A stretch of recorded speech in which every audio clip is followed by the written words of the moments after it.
Sir, हमने पिछले हफ्ते जो ब्लू वाला प्लेनेट डिस्कवर करा था उस पर एक स्पीसीज इंटेलिजेंट होती जा रही है। उन्होंने बहुत से टूल्स बना लिए हैं। क्या हमें अब उन्हें ख़त्म कर देना चाहिए? नहीं, अभी हम उन्हें ख़त्म नहीं कर सकते। इवोल्यूशन समझने के लिए उन्हें बचा कर रखना ही होगा। एक काम करो, एक सैटेलाइट भेज दो उन पर, नज़र रखो। ये जो हमने अभी देखा, कई लोग मानते हैं ये सच में हुआ था कुछ 13,000 साल पहले। Welcome to Lost Ark. और यह है कहानी ब्लैक नाइट की। साल है 1899। सबसे फेमस इन्वेंटर्स और साइंटिस्ट में से एक निकोला टेस्ला अपनी लैब में कुछ स्टडी कर रहे थे। तभी उन्हें कुछ ऐसे रेडियो सिग्नल्स मिले जो नेचुरली नहीं आ सकते। वो एक आर्टिफिशियल सिग्नल था जो रेगुलर इंटरवल्स में ही आ रहा था, एक अजीब सा पैटर्न बना रहा था। टेस्ला ने जो पाया उसे उन्होंने एलियन लाइफ का एविडेंस बताने में देर नहीं लगाई। टेस्ला एक बहुत काबिल साइंटिस्ट थे जिन्होंने अल्टरनेटिंग करंट, रेडियो और बाकी फील्ड्स में अपना कंट्रीब्यूशन देकर अपना नाम बनाया था। मगर इस सब के बाद भी कई लोग उन्हें सनकी मानते थे। पूरी दुनिया में वायरलेस एनर्जी ट्रांसमिशन की बातें, इसके अलावा डेथ रेस पर उनके ओपिनियन लोगों को कुछ खास पसंद नहीं आए। लेकिन अगर देखा जाए तो Tesla was ahead of its time. भले ही उस समय लोग उन्हें पागल समझ रहे हों, लेकिन आज का वाईफाई वायरलेस इंफॉर्मेशन ट्रांसमिशन ही तो है। अगर आपको टेस्ला की और भी क्रेजी इन्वेंशंस के बारे में जानना हो तो मैं उस पर भी वीडियो बना दूंगा। मगर इसी मिक्स्ड इमेज की वजह से उनके एलियन लाइफ वाले क्लेम को अनदेखा कर दिया। अगला बड़ा इंसिडेंट हुआ 1928 में। नॉर्वे के एक इंजीनियर यॉर्गन हॉल्स ने अपने रेडियो एक्सपेरिमेंट्स में कुछ अजीब नोटिस करा। उनके सिग्नल्स एक डिले के साथ वापस आ रहे थे। नॉर्मल रेडियो एको सिर्फ कुछ मिलीसेकंड्स में ही वापस आ जाता है, मगर ये सिग्नल्स 3 से 15 सेकंड के डिले के बाद आ रहे थे। दरअसल होता यह है कि जब रेडियो सिग्नल्स भेजते हैं तो उनकी फ्रीक्वेंसी के अकॉर्डिंग या तो सीधे स्पेस में निकल जाते हैं या फिर अर्थ के आयोनोस्फेयर से रिफ्लेक्ट होकर वापस आ जाते हैं। मगर एस्ट्रोनॉमिकल टर्म्स में आयोनोस्फेयर बहुत छोटा है, तो वहां से वापस आने में सिर्फ कुछ मिलीसेकंड्स ही लगते हैं। लेकिन हॉल्स का भेजा सिग्नल 3 से 15 सेकंड के डिले के बाद वापस आ रहा था। ये तभी हो सकता है जब ये किसी ऐसे ऑब्जेक्ट से बाउंस हो जो ऑर्बिट में हो, मगर ये तब इम्पॉसिबल था क्योंकि तब इंसानों ने कोई भी सैटेलाइट भेजा ही नहीं था। इस बात को लोग टेस्ला की क्लेम से लिंक करने लगे और एलियन लाइफ का धुआं एक बार फिर से उठा।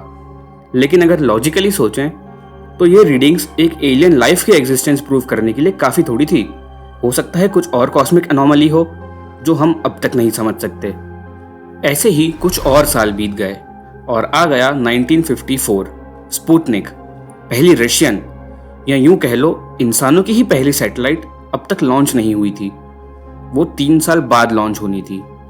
तो फिर 1954 में यूएसए ने क्या स्पॉट करा?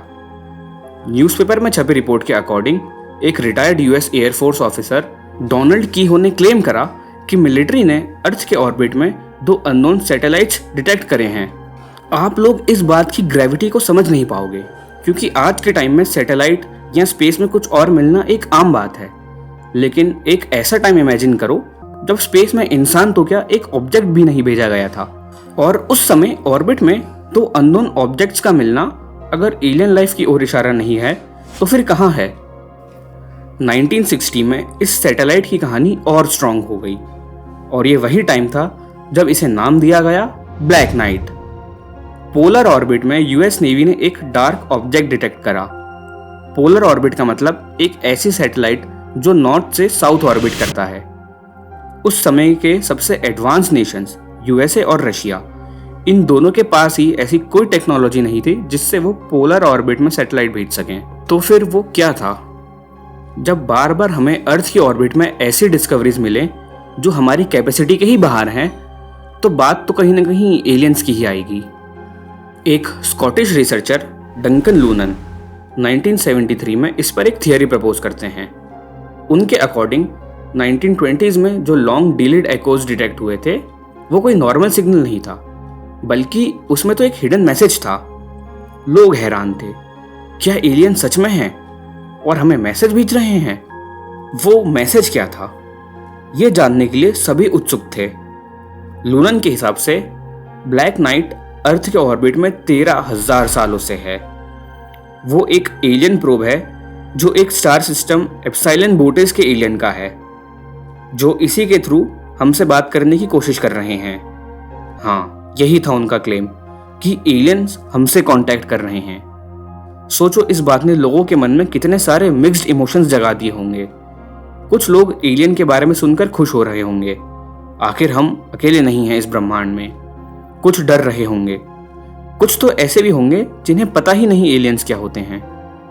इस चीज के और ज्यादा एविडेंसेस मिले जब 1998 में नासा के एक स्पेस शटल एंडेवर से फोटोज लिए गए, एक डार्क ट्विस्टेड ऑब्जेक्ट के फोटोज।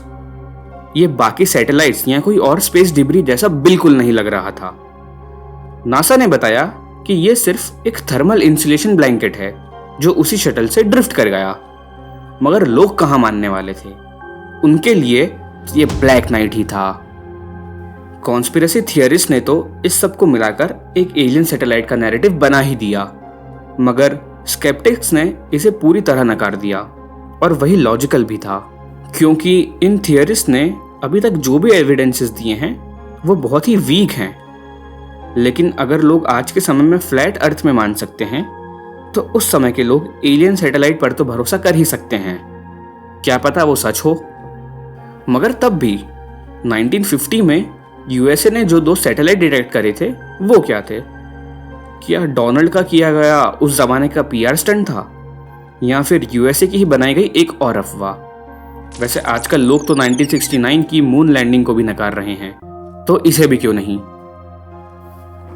ब्लैक नाइट, एक एलियन सैटेलाइट जो हमें ऑब्जर्व कर रही है। इसके रियलिस्टिक चांसेस तो बहुत ही ज्यादा कम हैं। मगर एक डाउट तो तब भी है जब हम रात को ऊपर आसमान की तरफ देखते हैं, कहीं ना कहीं एक पॉसिबिलिटी तो है ही, कोई बहुत दूर, कहीं लाइट ईयर्स दूर एक टेलीस्कोप लेकर बैठा है। कोई तो हम पर नजर रख रहा होगा। अगर ये सच है तो क्या लगता है, ऑफिशियली एलियंस हमसे कांटेक्ट कब करेंगे, या फिर क्या ये ऑलरेडी हो चुका है? ये थी कहानी ब्लैक नाइट सैटेलाइट की।